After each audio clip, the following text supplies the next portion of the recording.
Well, good afternoon. This is your Committee on Education. Happy New Year to everyone. Today's date is January the 10th. This is conference room 309. And we have with us today Vice Chair Martin and other illustrious members. We have a very important topic today. Oftentimes when we think about our DOE, we think about preparedness, and most certainly we should be prepared as it relates to learning outcomes, preparing our kids for the future. But today we have the topic of safety, and we want to ensure that our kids are in fact safe at the school and during school activities. We are grateful for the Department of Education and the work that they do. Today we have joining us the Charter School Commission, Executive Director Lau.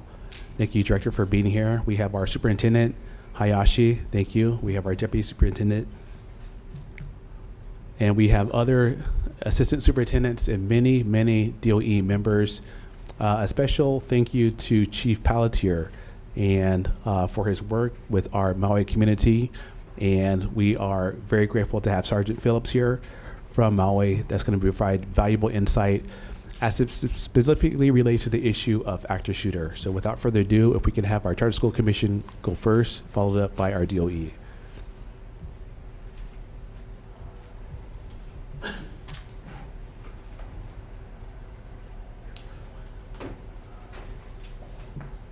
So, aloha. Are we ready? Aloha, Chair Woodson and Vice Chair Martin and other committee members.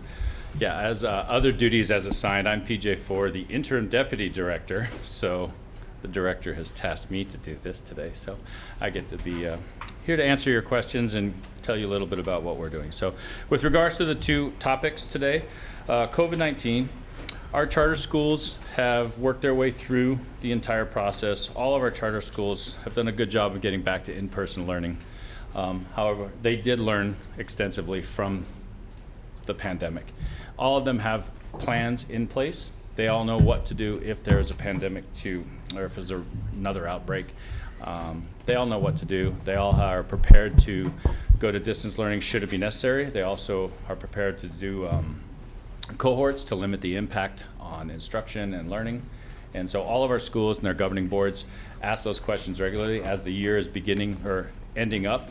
I've attended governing board meetings, so I've actually heard these questions from tier governing boards, making sure that their children, staff, and community is protected. So from the standpoint of COVID-19 preparation, all of our schools are ready to go with that should there be another outbreak. I think, and I've written more in the statement that you have, but that's just a quick overview.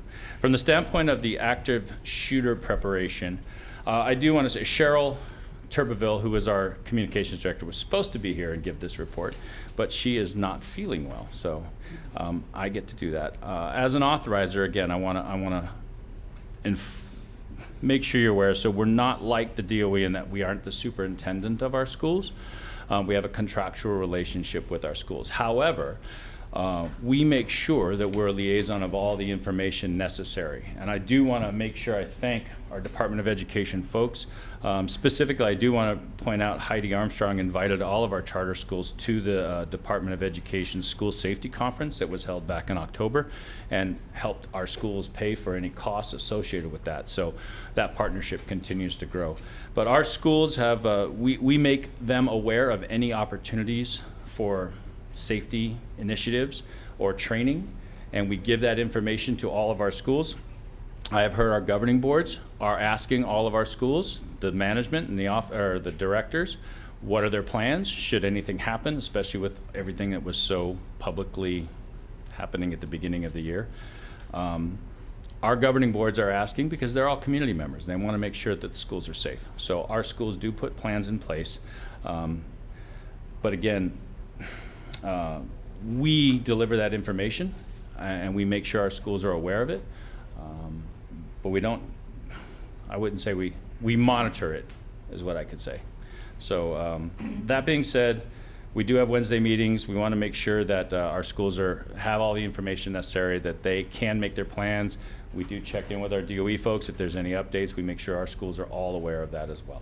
So I think with that, I'll stop. I'll just keep it short and to the point. If you have any questions, I'm happy to answer them. Okay, thank you for being here. Next, we have DOE.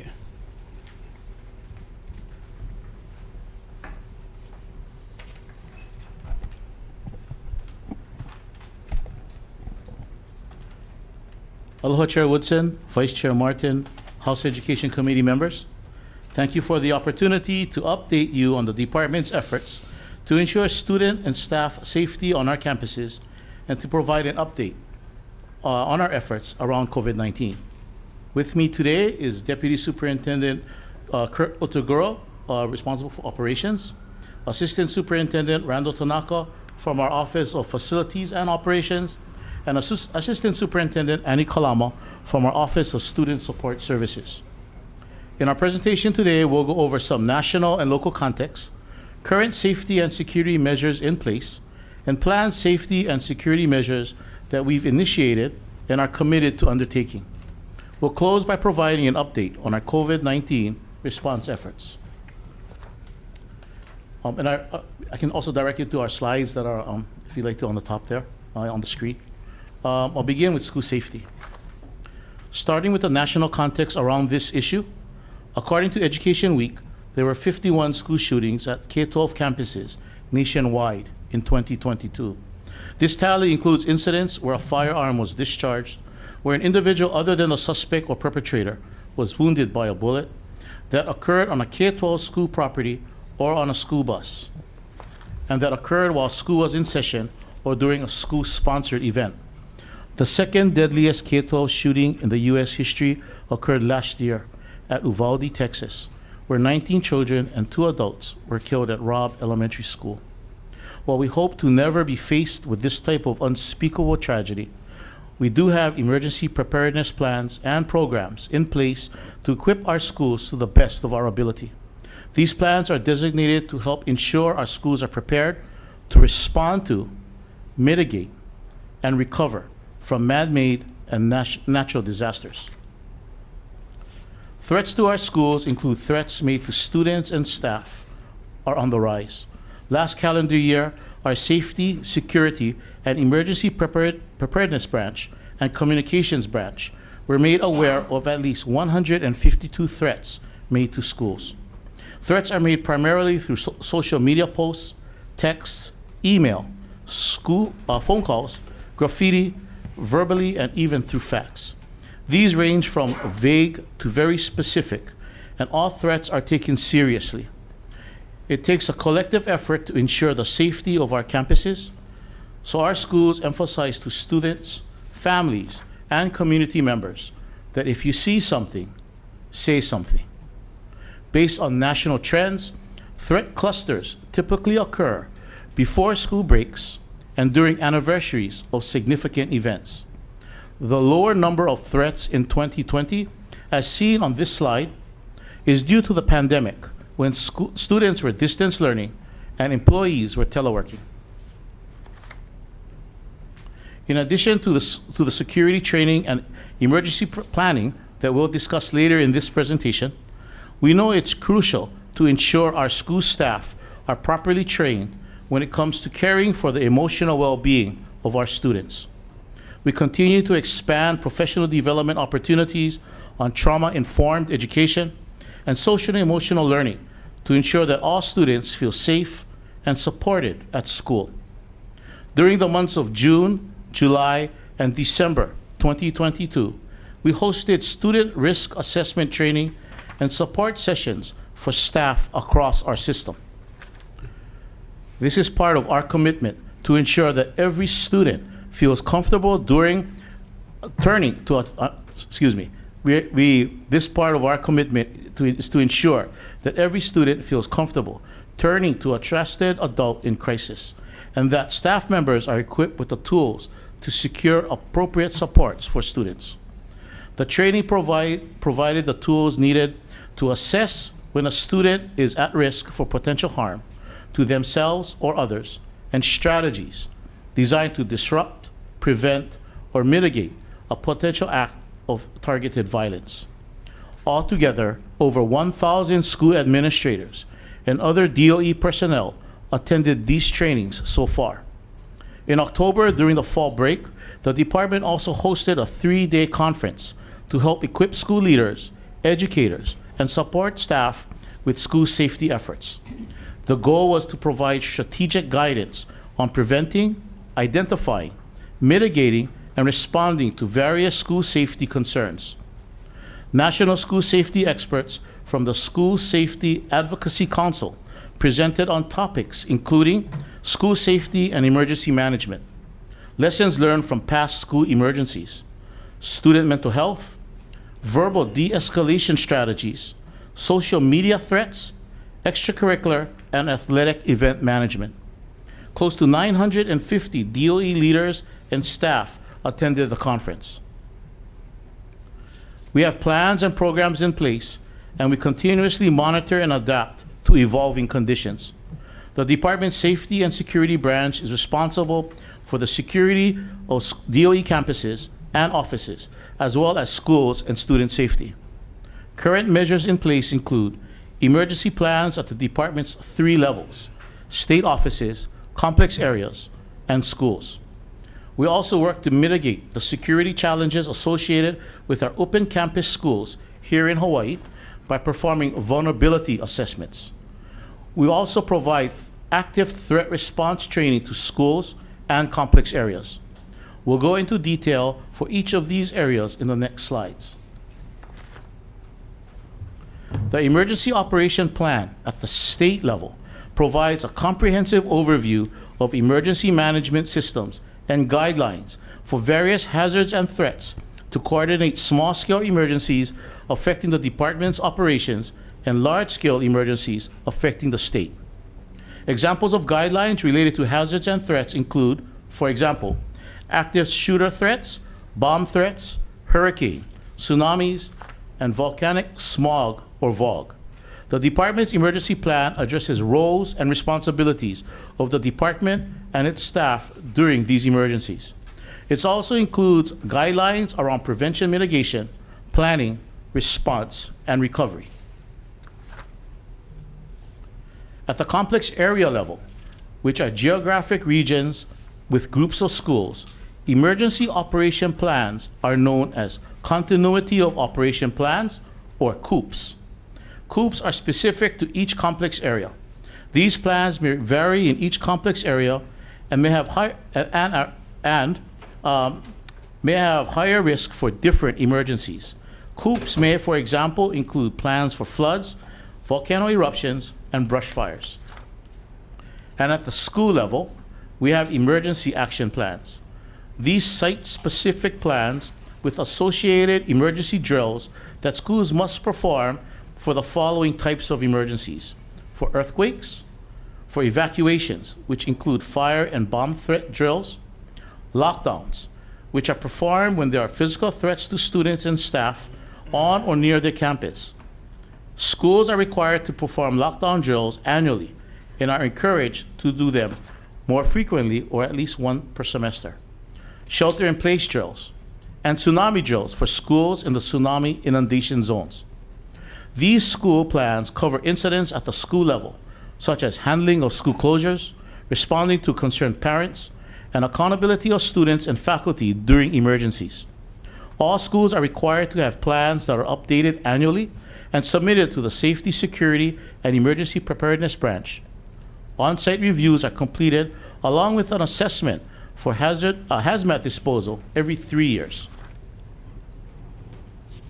We know that the vast majority of our campuses here in Hawaii are designed to be open. To mitigate these security challenges, the department conducts vulnerability assessments. These assessments help identify weaknesses on school campuses and provide recommendations to mitigate those risks. Areas of weakness may include, for example, supervision during student transition periods, such as pickup and drop-off and recess. Leveraging information technology resources to enhance security on campus. Controlling entry and exit points. Securing the perimeter around facilities. Adding additional signage in high-trafficked areas.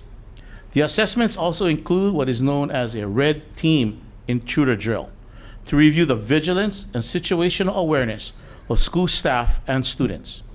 This exercise emphasizes the protocol of if you see something, say something. Vulnerability assessments are a tool that the department began doing in 2017. On average, 30 to 35 assessments are completed each school year. To date, 116 vulnerability assessments have been completed and 17 are scheduled. They were temporarily suspended due to the 2021 school year due to the pandemic.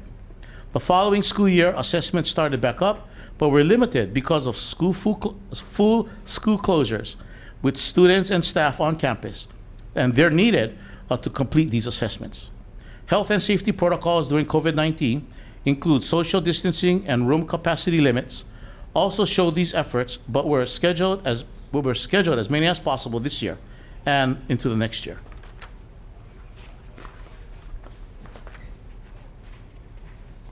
The department also oversees active shooter threat response training for schools. Schools currently have to request this specialty training, but we're looking to change that. We'll go more into detail in the next slides when we talk more about the next steps. So far, 80 schools have gone through active shooter threat response training, and more are being scheduled. The training teaches faculty how to respond to active shooter incidents, lockdowns, and social media threats. Trainings are provided by consultants, the Cybersecurity and Infrastructure Security Agency, a subsidiary under the U.S. Department of Homeland Security, or the DOE Safety, Security, and Emergency Preparedness Branch. Trainings can be completed in a few hours or over a couple of days and include presentations along with practical exercises. Because safety is a top priority, we know we can always improve. Looking ahead as we continue to monitor national trends and best practices, some of our identified next steps include continued refinement of our threat assessment program and updating our emergency plans at the state and complex area level, which were last revised in 2019. Additional steps include expansion of vulnerability assessments. As the landscape continues to evolve, we want to be sure that our schools feel supported and are equipped to handle any emergency. We also want to proactively engage with our school communities. Again, school safety is a collective effort. We need everyone to be vigilant and committed to keep kids safe. Next, transitioning to our COVID updates. It's been encouraging to see our schools return to a more normalized school year as COVID restrictions have eased. But we still remain cautious and mindful of best practices around curbing the spread of germs and illness. All of our schools follow the department's health and safety guidelines for COVID-19. It provides mitigation strategies that are designed to be layered and flexible to help slow the spread of COVID and maintain safe school environments and operations. This guidance is based on DOH's and the CDC's guidance for schools. Federal funds from the Department of Health and Elementary and Secondary School Emergency Relief Fund, or ESSER, are being utilized to maintain the expansion of the Hawaii Keiki program to provide school-based health services and distribute COVID self-tests. Hawaii Keiki is a partnership with the University of Hawaii Manoa School of Nursing. Currently, each of our 15 complex areas has an advanced practice registered nurse, or APRN, and a registered nurse at each complex, as well as a school health aide at every school. Additionally, using ESSER funds, we've been able to add 174 Hawaii Keiki school health support staff to help respond to and prevent COVID-19 on campus. And we are doing a slight change in our slides. It's not 20, it's actually 41 Hawaii Keiki registered nurses, allowing at least one RN per complex area. Hawaii Keiki personnel have been critical to supporting schools by providing and conducting diagnostic tests, record keeping, hosting information sessions about COVID vaccines and other mitigation strategies, contingency plans for the medically fragile to return to in-person learning, improving access to virtual health services for students at schools statewide, and assisting schools with preventing communicable diseases.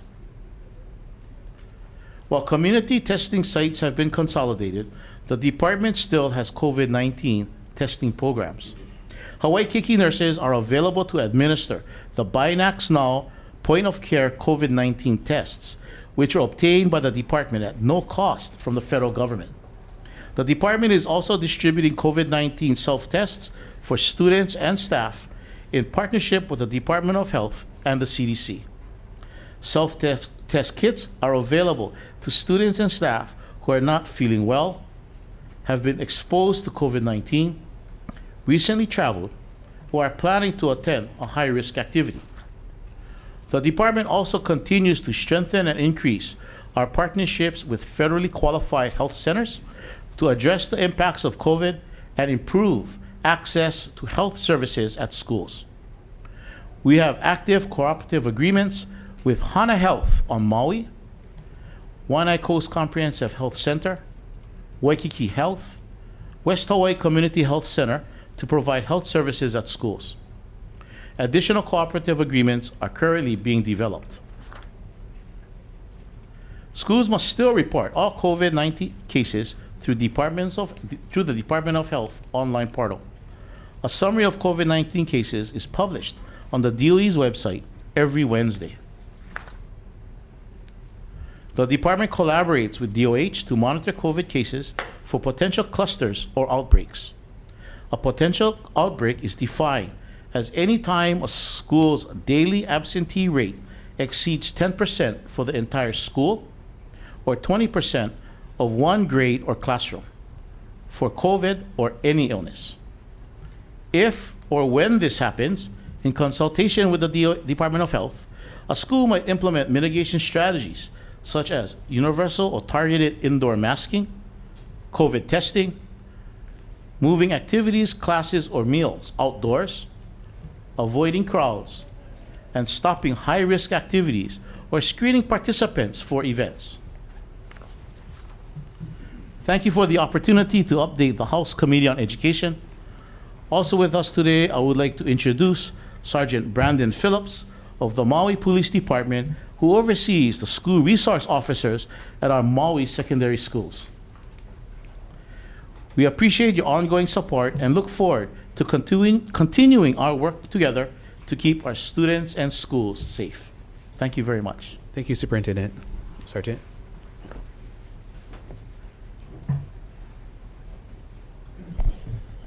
Well, good afternoon, Chair Woodson, Vice Chair Martin, other representatives, and guests in the room today. I'll just speak briefly about our program on Maui and how some of the specific things that we do in Maui County working with our DOE counterparts as it relates to active shooter preparation. So just to give you guys a little overview of our program in Maui County. Currently we have 8 SROs total in Maui County assigned to various schools. They are assigned to high schools. We have 12 authorized positions. The unfilled positions are mainly at our intermediate schools. That's mainly due to a staffing shortage, as you all know, with Maui County as well as other departments around the state. Our SRO program began in 1999. It was established with federal grant funding. Currently, it is fully funded by MPD. It's not subsidized by DOE or any other entity. In total, Maui County has 33 public schools. All of our SROs are NASRO, or the National Association of School Resource Officer training. They have basic and advanced courses, and all of our SROs adhere to what we call the triad model. The triad model, basically there's 3 hats that our SROs wear on campus. They're a law enforcement officer, obviously first and foremost. All of our officers are regular officers that serve various years in patrol and perhaps other units. They're specially selected and trained. The second hat that they wear on campus is as an educator.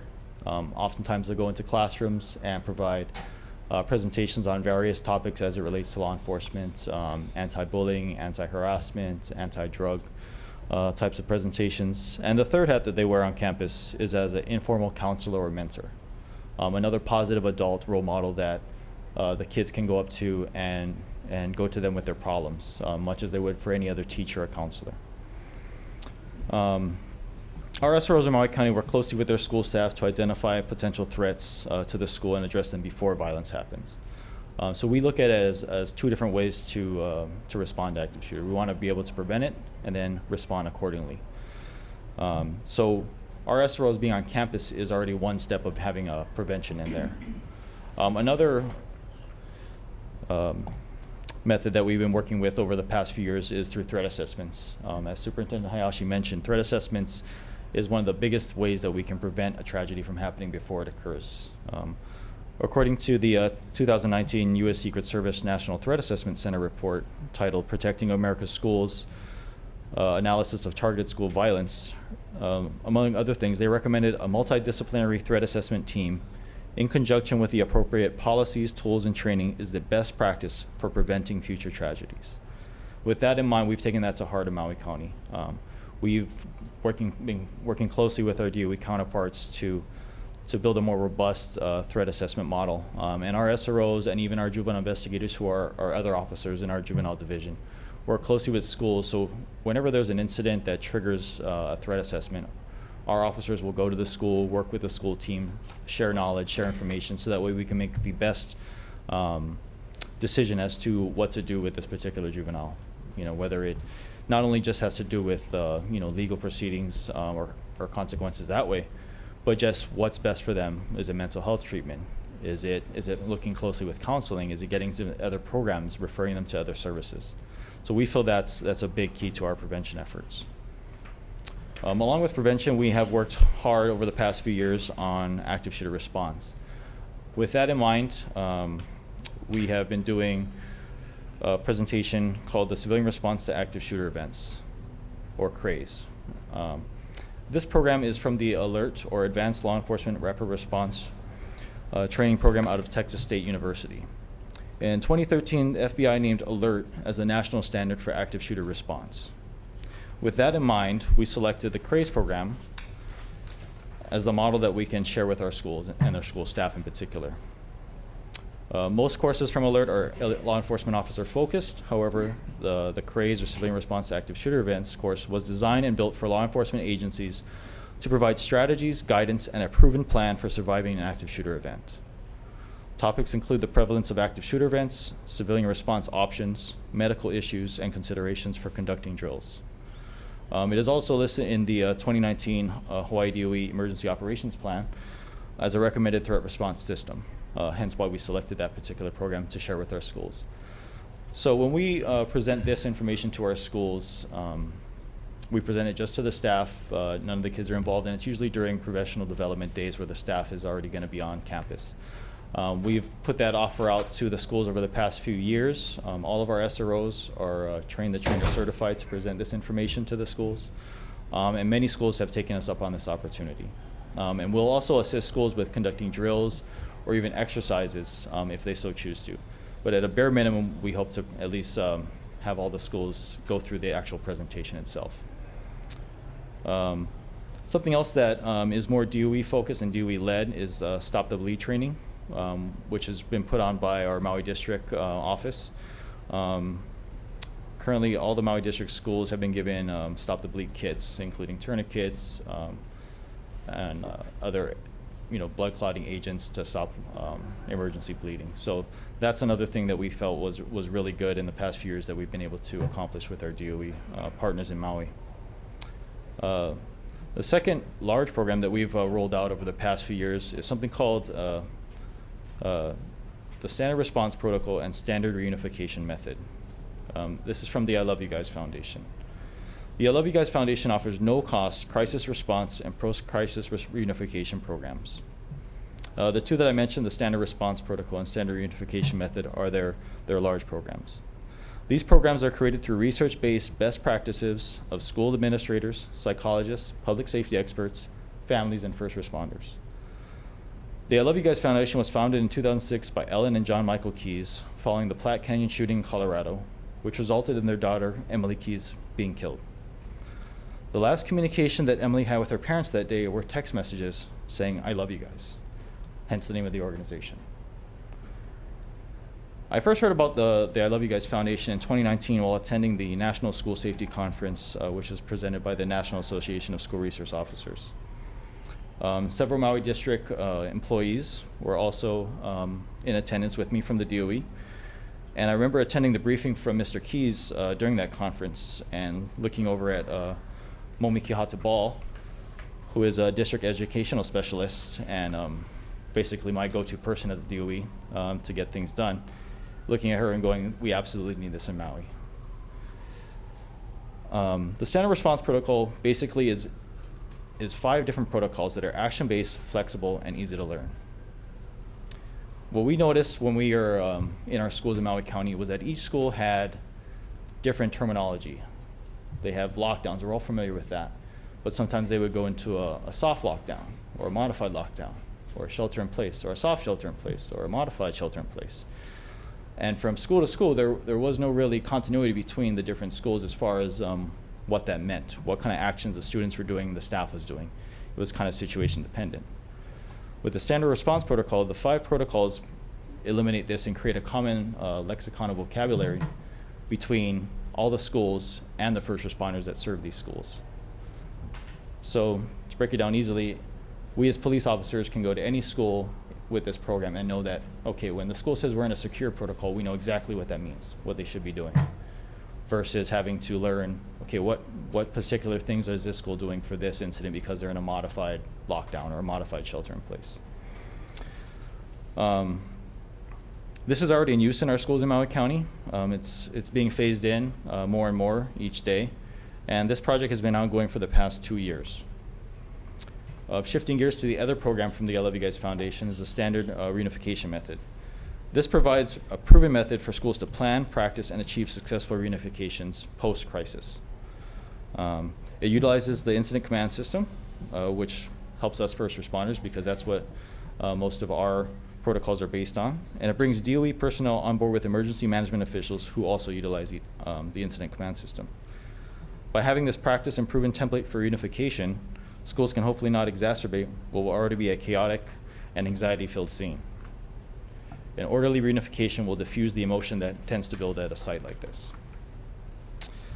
And just to give you guys some more background about the I Love You Guys Foundation, their programs are utilized in over 30,000 schools, agencies, and organizations in the United States, Canada, and 11 other countries. Widespread adoption for their programs has occurred in Colorado, Texas, New York, Florida, Nebraska, Oregon, Washington, and California. Recently, this school year, we've worked with our private schools, such as Seabury Hall and Cardin Academy, and they have implemented these programs as well. It's my hope that if we can get most of the schools in Maui County, public and private alike, on the same page, then that shared vocabulary will pay off, not if, but when an incident occurs at one of our schools.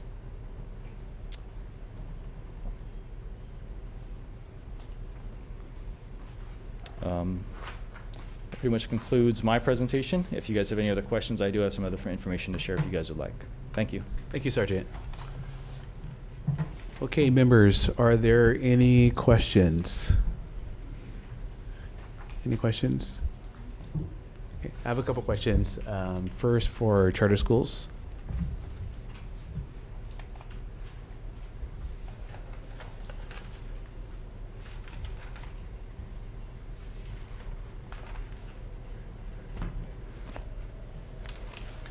Okay, thank you so much for being here. And as you mentioned, you play slightly a different role than that of the traditional DOE schools. There's a lot of individualism within the charter schools, that's rightfully so. That is a benefit to our schools as it relates to learning. However, when it comes to student safety, perhaps there should be a little bit more uniformity. You indicated that regarding active shooter training, that is optional for your charter schools. Is that accurate to say? So in our contractual relationship, in the contract, there is a clause that says they're responsible for all applicable statutes, regulations, laws, etc. So if it's in that, in statute, then yes, our schools follow it. That actual active shooter term is not in our contract. So I think that answers your question. What is your assessment as to whether or not your schools are prepared for a variety of safety issues? I think of Some of your campuses, which do excellent work, they are literally in canopy situations. Their learning is superb. And so I'm thinking about even things like hurricane. What is the protocol to get your kids to safety, transportation and otherwise, to shelter in the case of a hurricane? And I think about potential active shooter where actually there is no barriers for kids to hide. So what do the principals or teachers do in those particular situations if you have a feel for what your level of preparedness is? To have a feel. I want to be careful not to speak for all of our schools as they are an independent agency. However, in my observations, having visited schools and attended governing board meetings, they all do make emergency preparedness plans. They review them regularly. I can't tell you how regularly, but they do review them.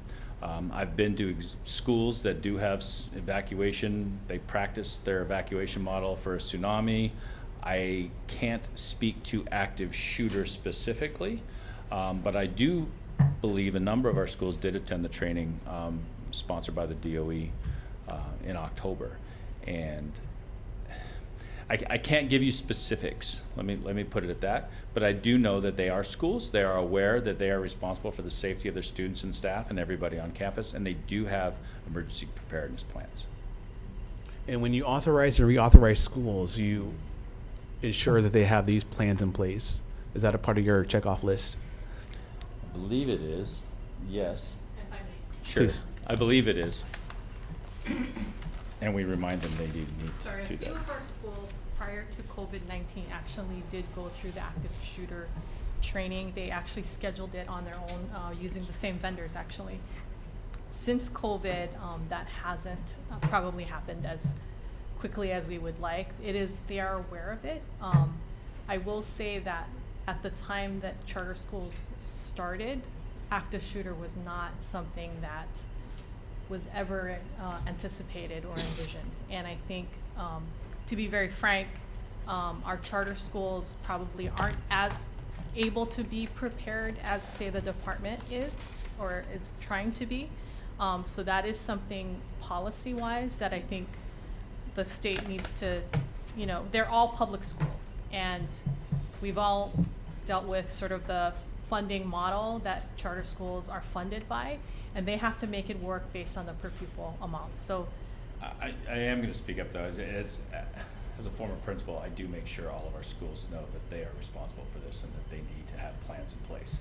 And so I have those conversations. I can't say that it's formally in our contract, but I do make sure our schools are aware, having been a principal. And so, yes. And so you touch base with all your schools to make sure that they have I these do. plans in place.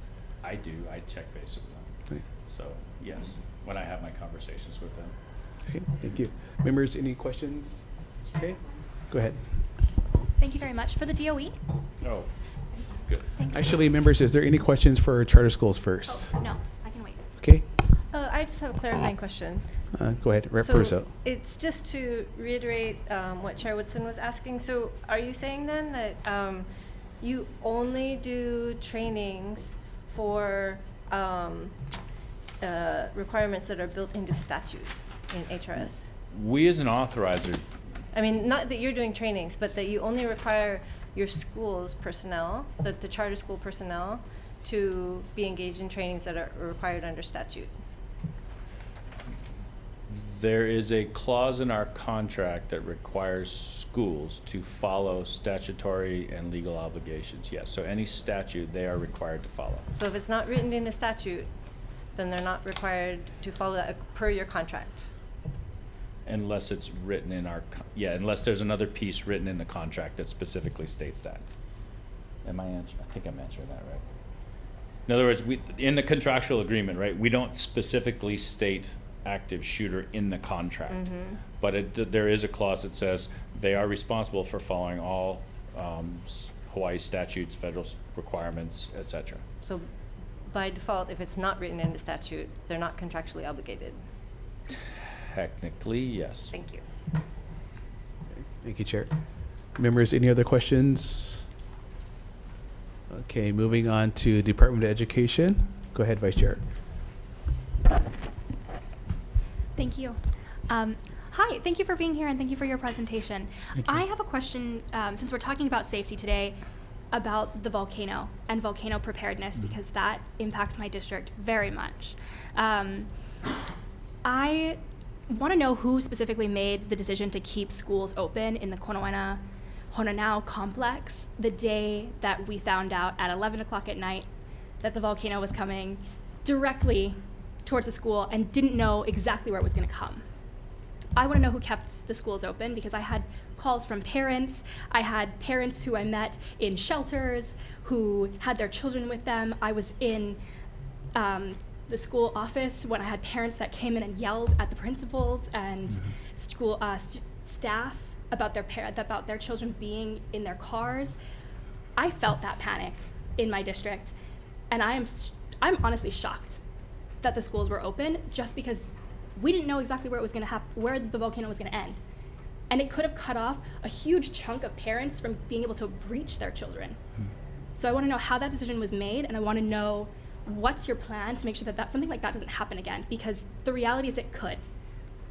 Thank you for the question, Representative Capello. During that situation, the DOE was definitely in contact with Hawaii Civil Defense and HAIMA. And through our discussions with them and evaluating the process throughout that instance, our complex area superintendents were on Hawaii Island interacting with those agencies. And through that interaction and those recommendations, CASES did contact our office. And so the ultimate decision in keeping the schools open would rest with me in collaboration with our Honolulu. CASES. In collaborations with our CASES on Hawaii Island that were closest to the situation, and they were in contact with Civil Defense and HAIMA. I just want to know if you folks are going to have a plan in the future if something does happen like this, because parents are scared. And Yes. I mean, you have schools and families who had no idea whether or not to take their kids to school, whether or not they wanted to keep their kids at home.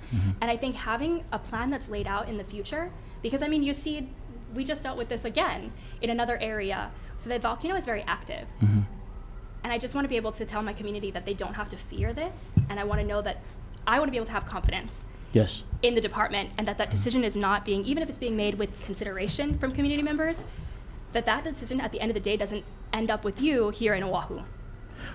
So we do definitely interact and communicate with the experts in the field on Hawaii Island, and through our connection with them and through discussions with the area superintendent and Hawaii Island leadership, DOE leadership, all of that is assessed, and then the decision to keep schools open, in my communication with our CASES that's updated regularly, that's based on that discussion and those evaluations with the experts, the decisions were made, or decisions are made. You then have to find a way to be able to communicate that well to parents. Okay. Because they're not always going to answer an email. And I mean, this is the same thing that happens when we talk about school buses, because this is the same district, along with the West Coast here in Oahu, that doesn't have access to school because they don't have enough school buses. So this is the same problem. If you have a parent who can barely get their kid to school, and then on top of that, you have a volcano that then cuts off the road, and you don't have school buses. Definitely, those decisions, those situations that you alluded to, were considered when we were discussing with our area superintendents on Hawaii Island. I do want to ask, though, if either Mr. Otaguro or Mr. Tanaka have anything else to add that I may have inadvertently missed in relation to your question. Thank you. Is there anything? No? So, thank you, Capella. It is a dynamic discussion, because once we get the signal from the observatory and the HAIMA, that discussion is already started. It may not be super active, but the discussion has already started. We have, from the previous eruption, we have a person on Hawaii Island that is in our safety security department actively working with HAIMA and say, okay, what's the situation? What is your prediction and the probabilities of this thing going, and where are we going to be? So we have had the discussion prior to taking these steps. We go back to superintendent and say, okay, here's what we know now. And the bus is a classic example. You're exactly right. But the thing we also have to realize is that drivers have families also, right? And that's the challenge. So we work with HYEMA, they work with Civil Defense, they work with National Guard and say, can you deploy assets to our buses, to the bus companies to move people? And that already is in the formative stages before we get to that point. Hey, the road's going to be cut off, things of that nature. So it's a pretty dynamic discussion. And we do have a person on island that is actively, and my guy, Max Mendoza, calls me 11 o'clock at night saying, Randy, this is what's happening, da da da da, where do we go? I said, okay, let me get a hold of Keith, let me get a hold of Kurt. So it's a collaborative decision. We really rely on HYEMA to give us that information. So that's kind of our process. Representative, are you asking us what's If you're gonna ask a question, if you're gonna speak, please come into the mic. Thank you. Yeah, excuse me. Kurt Otugo, Deputy. So Representative, what you're asking for is as that dynamic discussion is being had at whatever time and discussions and probabilities and forecasts are made, are you asking that the department share that decision-making process with you, the community? Or? I would love if you folks would be able to share that.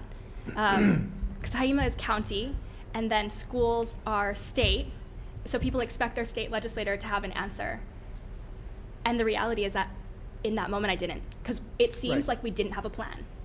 Because And that- I yeah. wasn't aware of whatever your plan was if something like that does happen. For instance, there are schools that have, and states that have snow days. I don't know if we need a volcano day, but there should be a trigger in place in the reality of something like this happening again, because it will. Okay, that's fair. Because obviously that's projection, and we'd have to make that statement, right? It's not a formal, it's just a prediction. And based on that prediction, this is where we think we're gonna go right now, and then the next update will be in whatever time frame. I think that's what you're asking us to do for your community. Yes, because that's what parents want. All right. Thank you. A.S. Tanaka. Thank you, Chair. I agree with you. You should be on our communication chain, right? Because you also represent the constituency. You're going to get the calls. So let's work out that internal procedure. And we don't want to cause a panic either, right? Yeah. So the robust nature of that information needs to be tempered to some degree and say, okay, this is where we are as far as we know. Yeah. Representative, I think if we can get together with you and talk this through, I think what's important though, as both Mr. Toguro and Mr. Tanaka has shared, that due to the dynamic nature of the discussion, we may be going down one road, and based on events that are occurring on Hawaii Island, that changes all of a sudden. And I think what's important, and I want to be really cognizant of and aware of, that everyone's aware of, is that it's important, I guess, for us to ensure that, like you're saying, that the community gets the updated responses. I do have concerns, though, that as that the communication is the correct information that's being shared, and that if there is a change, that also needs to be shared very quickly. And sometimes there are situations where changes happen within minutes. And if we're sharing information with someone and that's being shared with community, and then it changes all of a sudden, the information that community members and parents are basing their decisions on may be outdated very quickly. And so that just would be my concern. I don't want to take up any more time, and I agree with you, but the reality is that, and we saw this with the volcano, is that if we don't have an official channel to communicate, and no matter how quickly that changes, community members will make something up, or someone else in the community that has social media power will make up whatever they decide. And that's even more dangerous. Okay. Well, we look But forward, definitely look forward to yes. working with you in designing that system. Thank you. Sure. Thank you very much. Thank you, Chair. Thank you, Representative. This is the reason for this information briefing, to air out all these things, to make sure that we are all prepared in all these different facets. Members, any other questions? Vice Chair, go ahead. Superintendent Hayashi, I was very interested in the collaborations you have with the health centers, providing services on campus. And I know that on the Waianae Coast, they were doing dental work and stuff like that. I'm wondering about Waimanalo Health Center in my district. I know they've done vaccinations at the schools in the community. but they weren't on your list. Is there not a program with them? Okay, I just want to be sure that we are answering the question appropriately. We do have Assistant Superintendent Annie Kalama and Jennifer Ryan here. Would one of you ladies like to? Sure. Thank you.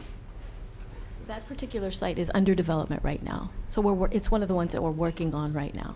And The are there collaboration. plans as the dental program expands at Waimanalo Health Center? Or is that going to be part of it? Do you know? Jennifer Ryan has more specifics, so I'll let her share. Hi, my name is Jennifer. I'm the administrator of the school health section, and I've been in communications with the health center as well as the principal, at least at Waimanalo Elementary and Intermediate School, and they're exploring this collaboration to deliver the services that are available from the health center at the school. And then the idea is that the school can identify which needs are most relevant to their community. So it is ongoing, and I would say it's actually pretty close. We use a cooperative agreement structure to facilitate those relationships. And then that can be in place for many years and can be amended if they decide. So for example, if maybe they do not have the capacity to provide dental health services at this time, they can add that in future years. How are things?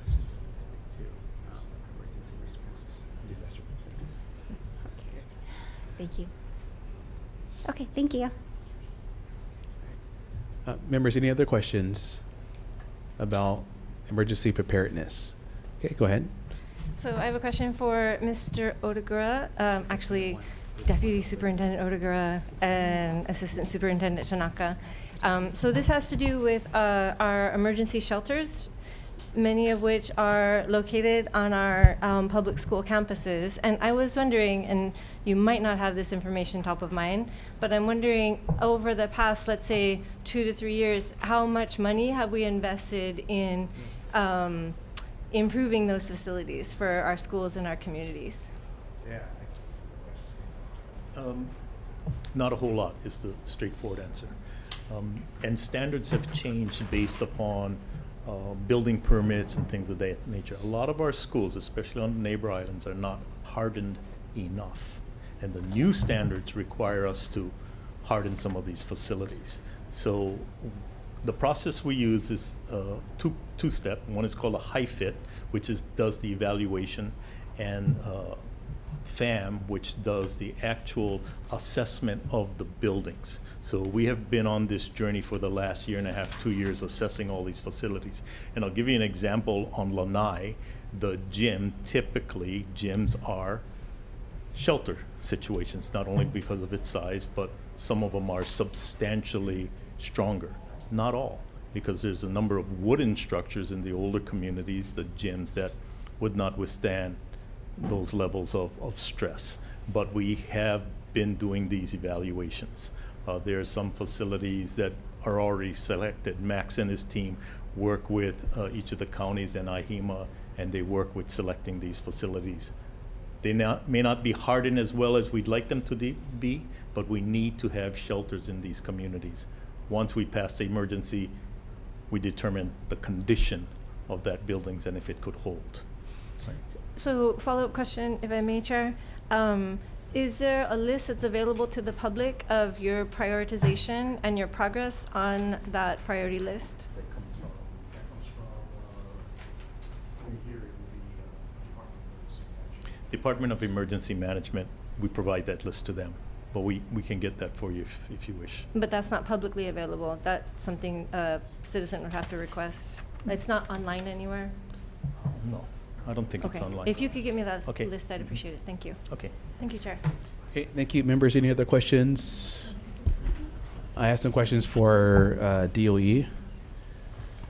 Thank you again for being here. Again, this is just an open discussion, and we want to make sure that everyone is on the right wavelength of making sure that our kids are safe in all these different facets. And so thank you for your attendance again.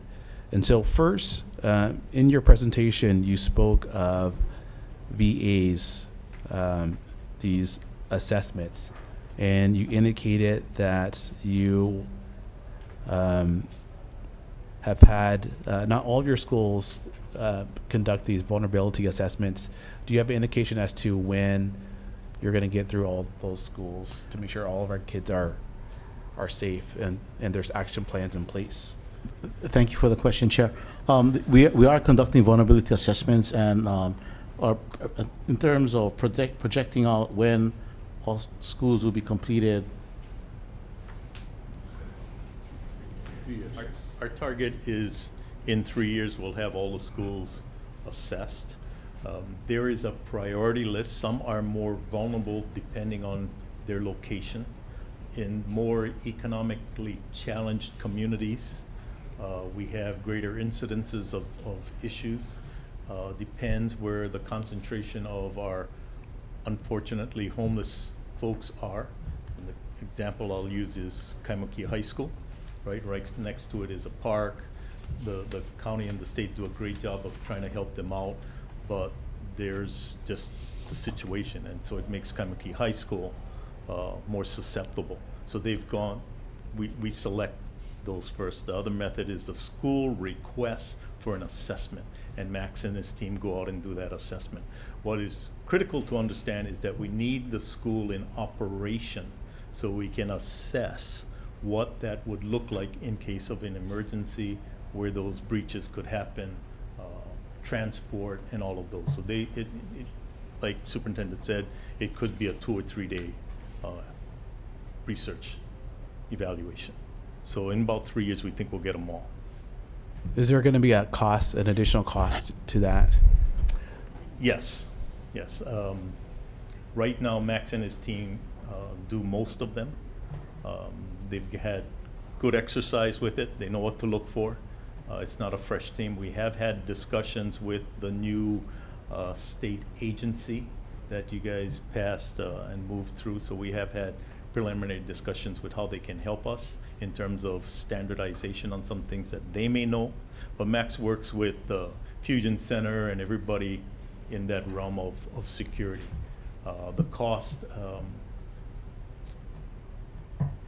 I can't tell you how much, but we can get that to you. Are you using ESSER funds? Yes, sure. We are leveraging our federal funds to help support us through this upcoming year. We may definitely be coming to the legislature for additional funding in the second year of the biennium. I also wanted to stress too that all of our schools, complex area, state, and all of our schools do have plans in place should any kind of emergency occur, that they regularly practice in drill to ensure the safety of our students. So our schools are safe for our students to be at. Okay, thank you for that reassurance. I do want to ask some follow-up questions about the type of preparedness and the type of active training drills that you do. There's a different orientation between Maui and the rest of the counties, I think. So there's a close collaboration between the police department and our public schools is organized differently. Per the other counties, what is the communication structures for, heaven forbid, if there is in fact a active shooter situation on one of the campuses? The officer spoke about the importance of uniformity even in terminology, and how if there's a variance in terminology that could lead to confusion, which could lead to other things. And so what is the communication structures that are set up on the other counties as it relates to a potential active shooter situation?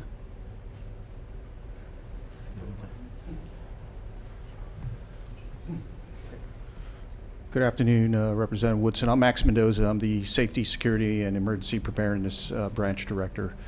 In regards to the communication process, we do have established written protocols when it comes to emergency notifications.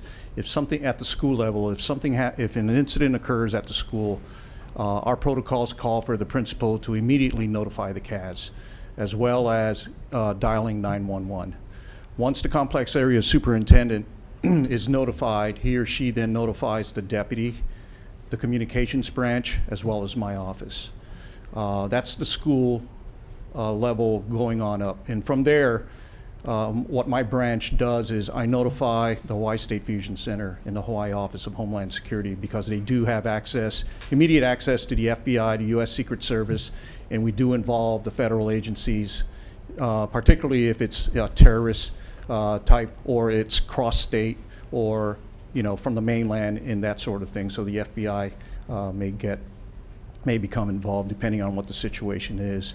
If my branch is notified from the Hawaii Emergency Management Agency or the FBI or even one of the county police departments, then I would notify my bosses, Assistant Superintendent Tanaka, Deputy Otaguro, and from there, ordinarily what has occurred in the past is the deputy would notify the complex area superintendent. We would have phone calls and a lot of other coordination steps being done at that time. It's a hard question to answer, but nowhere in that response did you say notify the police department. And so to me, that would be one of the first places that you notify. Yes, ma'am. Yes, sir. I did say 911. Oh, 911. Okay. Yes, sir. Okay. Yes, sir. And so you notify 911. The principal at that principal time is would then dial notified. 911 right away. That's in Okay. their emergency action plan, sir. Okay, They so would the dial principal- 911 and notify their CAS. Okay. And how does the principal communicate with the teachers and other staff on campus at They- that point? Yes, sir. The communications capabilities on the campuses are ordinarily intercom, public address, radios, bullhorn, and those sort of things. They would declare the appropriate emergency action drill, whether it's a lockdown, an evacuation, or a shelter in place. But it's ordinarily through the intercom, again, public address. Those are the most common communication capabilities that we have at our campuses. We're also exploring other things, such as panic buttons and things, but that's down the road. Again, we're looking into that. And also, we would use runners if we needed to cover the gaps, but primarily the items that I indicated is what we presently have. And what is the code for active shooter? For an active shooter, right now it would be a lockdown. A lot of it also would depend on the situation, whether what Sergeant was indicating on avoid, deny, defend. We do the run, hide. There's also the run, hide, fight active shooter system that we have. A lot of it depends on the situation, whether the students or the teachers would either do one or the other. Run, hide. Hide is the lockdown aspect of it and all. But the thing that we're required to do in accordance with the National Incident Management System and ICS is to use plain language. Is if it's a lockdown, if it's an evacuation, earthquake, they have to abide by that and just call it a lockdown and all. And what is the fight aspect when you say run, hide, fight? Run, hide, fight is the fight aspect is a decision where if the individual, the perpetrator is for whatever reason about to get through that door, the fight part is the teacher would either get scissors or some weapon, a letter opener, and to take on the perpetrator and all. But those are kind of decisions that, we look at and the training aspect of it that we do. So I say run, hide, fight because that's what FEMA, and that's what I was trained in the military when I was a security forces officer. And again, the fight piece of that whole thing is, those are the three options: run, hide, and fight. And the fight piece is dismantling. So just to or clarify, disabling. that's not terminology that the Department of Education uses. Right. Okay, Superintendent. Okay. Thank you for the question, Chair. I think your question alluded to the common language that's being used between Maui Police Department and the SROs and the Department of Education schools on Maui. And definitely, one of the things we'll be doing is learning from what Maui is doing and the good things that they have there, and then connecting up with the respective Isla County police chiefs to ensure that we have that common language that you're talking about and you're referring to. Okay, thank you. You referenced that your schools on a regular basis and annual basis, you said, practice active shooter drills. Did I hear that correctly? On a regular basis, they practice the drills that are required of them, which include lockdown, evacuation, and those drills. Schools do practice active shooter drills. I believe, is it all of our schools are doing that? Some of the schools that I know of do, but I just want to be sure it's everyone. Okay. They do practice the active shooter drills. And that's what you're referring to as lockdown. Which it's part of a lockdown process, yes. Okay, members, any other questions? Okay. Vice Chair. Have we ever had a shooter situation in Hawaii, in our state? At a school, on a school campus? None that I know of, Vice Chair. Let me just double check. Let's just let me know. Do you have any? Yes or no? We did, but no one was injured back in 2013. Someone drove a fire. Can you repeat that, please, Superintendent, in the Sure. microphone for the edification? There of was a those who watch situation in 92? 2013 where a firearm was brought onto campus. However, no, it was not discharged. Thank you, Chair. Okay. Representative Matayoshi. I've got a question, but actually for my school too, back in 2008 in Nanakuli, I think we had a report of a student bringing a gun to campus too, and we did a lockdown. So it certainly does happen. My question is more for social media. It seems a lot of the shootings and incidents, even fights on campus, to be fair, are advertised beforehand on social media. Now I know it's a lot for someone to sort through, but I also know that the students have a pulse on their classmates' postings for the most part.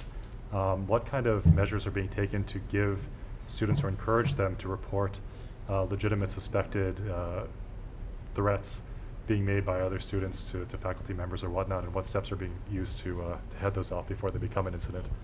Definitely, there are processes in place at respective schools.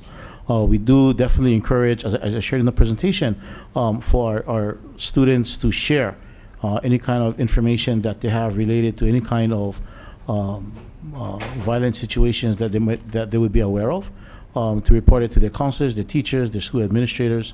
Related to social media, students do that. Also, should that happen, we do have resources that we've engaged, as Mr. Mendoza has shared, through our agreements and our working relationships with the county police departments, as well as other federal agencies that have helped us in the past. So I think what's really also important is that we do have processes in place, proactive processes in place, leveraging our Hawaii multi-tier system of supports, that should teachers or counselors identify different situations where students may be exhibiting certain kinds of behaviors, the supports for that student can be escalated, and we can provide wraparound services for that student, which would include probably bring in parents and other kinds of supports for that student, so that we can address proactively any kind of situation before it becomes a situation. So is there a standard, anything within the schools? It seems like schools are kind of left to their own devices on how to implement some kind of reporting process or anything, any kind of system like that. Is there a statewide kind of a system, or is there a statewide effort being made to harness the information on social media to try to head off these incidents? Or is it just kind of school by school? Is it school by school?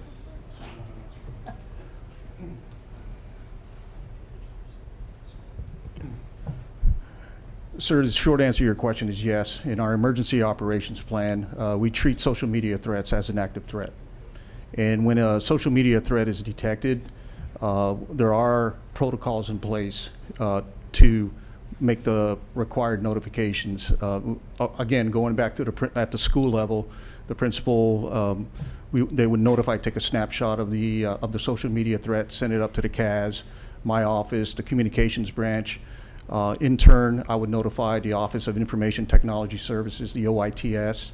They would do their forensics on the social media threat to try and determine who sent the threat.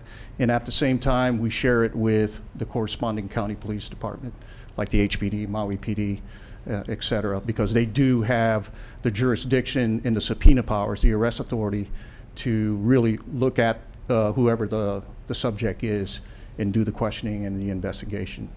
So Okay. the short answer is yes. I don't want to take up too much time. I just meant some kind of reporting system to really encourage the kids to get this information, because they know way more about what's happening on the ground than we do as teachers in the classroom. So I just want to encourage the DOE to set some kind of policy to make it comfortable, anonymous maybe even, to get these kids to be your information sources so we can head off some of these incidences. Thank you, Chair. Yes, Tanaka, go ahead. Last year, the DOE introduced a bill regarding this specific issue on how that process occurs. And I think we're going to introduce that bill again. It was killed last year. I think it was misguided, and it came off as being discriminatory too. But we'll do a better job in the terminology of the bill, but that's, yeah, well, it goes to how we can manage the threat asset that comes through social media. So, it's a challenge. Thank you. Thank you. Members, any other questions? Rep. Pruso. I think the superintendent, did you want to add something? I was going to add that we do also, the department also has a bullying app that students can report to. It's they can download that to their iPhone, and that information is students can load that into that app and the application, and that is monitored. So if we need to follow up with students, we're able to do that too. Thank you. Go ahead. I actually have a question for the Maui SRO representative. Sorry, and I've forgotten your name. Okay, thank you. There is a lot of controversy about the effectiveness of active-shooter drills, and I know that it seems like this is a model that the district is interested in adopting as a statewide district, interested in moving in that direction.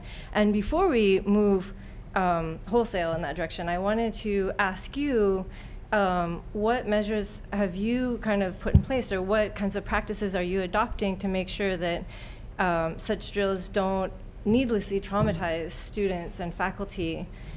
Because I think a lot of the evidence over the past decade or so shows that there has been not only lack of evidence about effectiveness, but also, on the other hand, evidence of damage. So can you speak to that? Yes, thank you for the question. So with our drills in Maui County, with that civilian response to active shooter events training that we put on, there's kind of three options that we put out to all the schools, and I do it with the CASs, and we have a regular monthly meeting with the CASs. And what we tell them is that we came up with three different options. One is just the presentation itself. It's PowerPoint. It has evidence. It has case studies about Virginia Tech, some other highly noticeable active shooter events. And I say that's one option. If your staff is just comfortable with that, let's do that. I think education, can win the day at times. The second option I tell them is we could do that, and we can do drills. So they would drill doing avoid, deny, defend, or run, hide, fight. They're basically synonymous, different programs, but they mean the same thing in essence. So the staff would practice. Okay, if there was an assailant right here, what would you do? Would you lock down in the room with them? No, you would probably run away, or hide in somewhere else. So we can do drills with them, walkthroughs. And then the third and the biggest option, which some schools elect to do and some don't, is we'll do a full-blown exercise after we do the presentation and the drills. And that we can bring in officers as role players, bad guys, and then we'll have responding officers as good guys, and then we might bring in blank firing guns and stuff like that. We always give the staff, and we make sure that the principal puts this out there to them too, that if you want to opt out of it at this point. At least you've done the presentation, at least you've done the drills. Just because, same thing with a lockdown drill and evacuation drill. If we don't drill it at least walk through it, how are we going to know how to do it when the actual incident occurs? So those are some of the steps that we've taken to make sure that we're not traumatizing any of the staff members. As far as students, we have never done it with students. We have no intentions to do it with students. Do I think that there should be a conversation with students, especially high school students who are able to handle a little bit more information? I think conversations should occur about what to do if there was an active shooter. And I'd like to kind of point out, to me, my opinion, there's a difference between a lockdown drill and active shooter training. I would advocate highly for more active shooter training for the staff, because I have kids that go to public schools. I want my kids' teachers, my kids' principals to know what to do for themselves and for the students, because especially with my son's age, he's in elementary school. I've had that conversation with him, age appropriate, of course, about what to do. We live close enough, thankfully, where I'm just telling him, if something bad's happening, it's bad, run home. He knows how to get home. He knows how to do a little pin pad on my door and get inside and get safe, and then go tell the neighbor that he's home and they can get a hold of me. So I think there needs to be some differentiation between active shooter drills and lockdown drills, and maybe some increase in the active shooter training. I would advocate for that. If I could maybe piggyback on Representative Madioshi's question a little bit and expand on some information I might have relevant to that. Go ahead. So on Maui, with the schools that we have SROs in, we did a program, and we still have it. It has glitches right now because of we use Google, and we're at the whims of Google. But we have something called Text-a-Tip. It was brought back from one of our SROs, I want to say 6 or 7 years ago. And basically, we get a generic number from Google Voice. That number is the number that we make posters up, put in the schools that the SRO is at. Any student, any teacher, anybody can text a tip to that number. And that text message gets forwarded to the SRO's work phone, as well as the principal's phone, vice principal's phones. And then as a team, they can figure out, okay, is this a school issue that we need to tip? Hey, someone's vaping in whatever bathroom. Okay, the school should go check it out first. Or is it hey, someone's got a gun in their backpack? That's something the SRO can address right away. So it's a really rudimentary way of doing it, but we've had that program for several years on Maui. And I say we have some problems with Google because at one point Google shut down the text message forwarding function of their free system. So it's back on right now, and it's only at schools that we have SROs in because they're able to answer that text message. But to kind of piggyback on that, I would advocate other states, including Colorado and Wisconsin, have statewide anonymous reporting systems. We've had some discussions with the DOE. Had a virtual meeting a few months back with them about maybe modifying the Speak Now app, which is meant for bullying, to see if we can turn that into something more useful for any kind of threats too. But it seems like that platform might not be the best platform to build that off of. But if I could advocate for something that maybe you all were able to help out with, that would be something, a statewide anonymous reporting system where parents, teachers, kids especially, because like you said, kids do know what's going on. And thankfully we have a tech guy in our juvenile division that's awesome with social media. So when we get sent a picture and it has the screen name or the handle of something, we're able to kind of find out who's posting this relatively quickly.